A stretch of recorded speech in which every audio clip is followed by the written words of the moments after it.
Batteries in here, but when it's on a standard car, it will be only the smaller battery.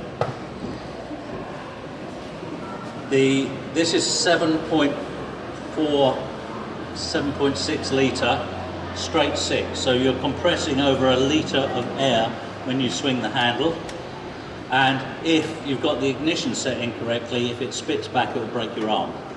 And indeed, the little de Dion, we've got a 1904 de Dion running around at the moment. It might be out of the grounds today, but certainly the little green car that's in the entrance, if you get it wrong on that car, and that's only 600cc, it will definitely break your arm. The dark green 1904 de Dion, in my time here, has broken 5 people's arms.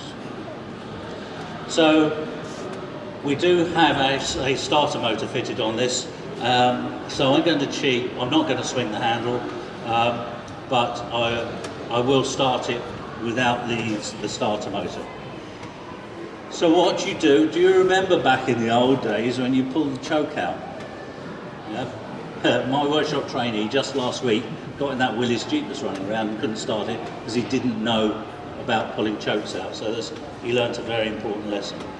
Well, even before chokes, you had to get a really rich fuel mixture into the engine. So what you do, you pump the fuel tank with pressure. There's no fuel pump on these cars, so you pump air into the fuel tank to blow the fuel up to the carburettor, which has already been done.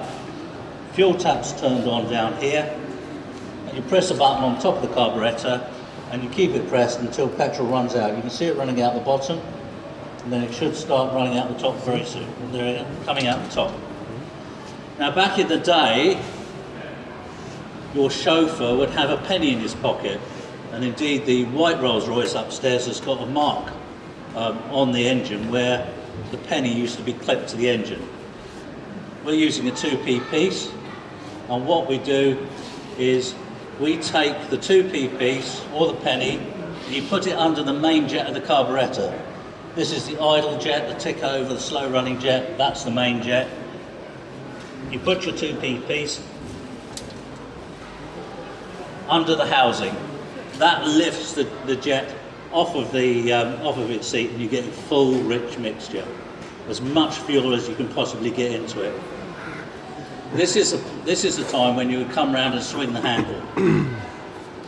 But being old and being the boss, tired, I'm going to use the starter button, making sure it's in neutral. I'm going to swing it over 6 compressions. That will draw a charge of fuel into every cylinder. Have you seen the film The Flight of the Phoenix?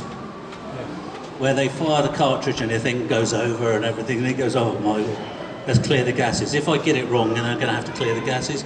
But what he's doing is, he's swinging the engine over fast enough for the magneto to generate a spark for it to take over. What Rolls-Royce do is they fire a coil which fires the petrol air charge in the cylinder, which then forces the piston down, it swings over to the next one, working through this distributor. That starts a cycle, it will keep running, and when it's running, we switch it over onto the magneto. So, full mixture, petrol everywhere. Did this once with a plastic under tray underneath. It got stuck to the floor. There we go.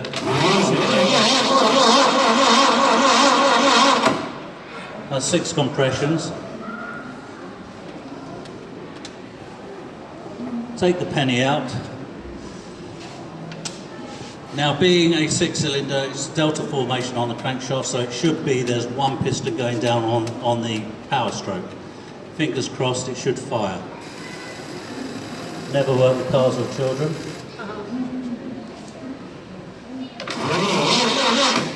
It won't be loud. It's a Rolls-Royce. Can you hear that buzzing? You can't. Here we go. It's like a bell. That's firing a charge, and sometimes I can stand here talking and all of a sudden it'll burst into life. Doesn't want to do it today.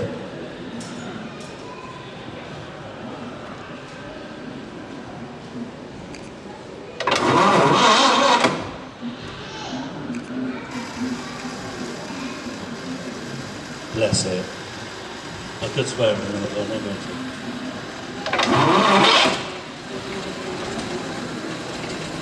That's it running on the coil. I will start it in a second. But that is absolutely original. Everything on this engine is original, and that's running, and that's not bad for 1914. So this is a 1914 Rolls-Royce, and the people say about Rolls-Royces you can rest a penny on the bonnet without it shaking, etc. Well, you can see how much this is wobbly. Not on the early ones, but certainly in the Clouds and the Phantom 3s. Phantom 3 was a V12, certainly. You can't hear them running inside. Smoke.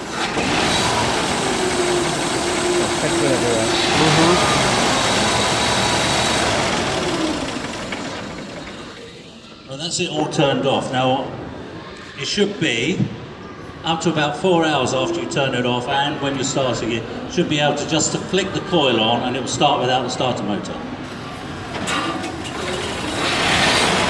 Like that. You hear some tales about Rolls-Royce where you bring the levers down and it fires. That's only because the ignition is in the wrong place. So,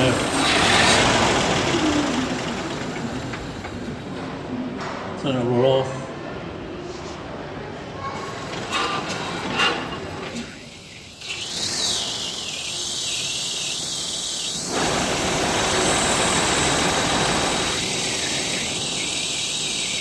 So when you get in your modern car and you stop in the traffic and it stops, and then you turn it on and it drives, you put your foot on the clutch, or you can do this just by knocking the ignition off and it'll stop, and then just flick the ignition back on.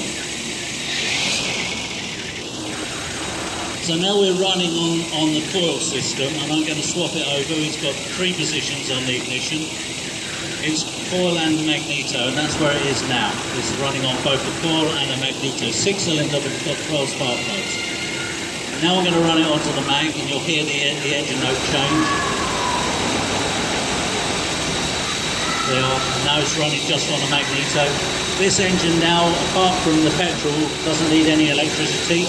It's generating its own spark through the magneto, and it will go all day.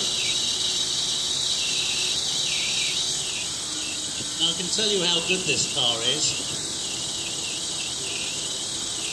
I took this car to Jordan and took it to the Dead Sea, and the air temperature was 47 degrees C.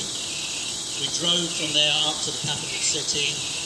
That was 2,500 metre climb, 35 miles. This was the only car on the rally that didn't boil. And there's a trick to that. Lawrence of Arabia used Rolls-Royces, but when he used Rolls-Royces, he didn't have the bonnet side. It's a 4-piece bonnet, and you take the side of the bonnet off, which is by the exhaust. You run it in 3rd gear, never in top gear, so you've got a reasonable water flow, but water only cools when it's in the radiator, so you don't want it to be forced through too quickly, because you need it in the radiator. So you de-stress the engine, you get a reasonable water flow, and all of the heat from the exhaust is flowing straight out the side of the bonnet. But you leave the rest of the bonnet down because you want the fan to draw all the air through.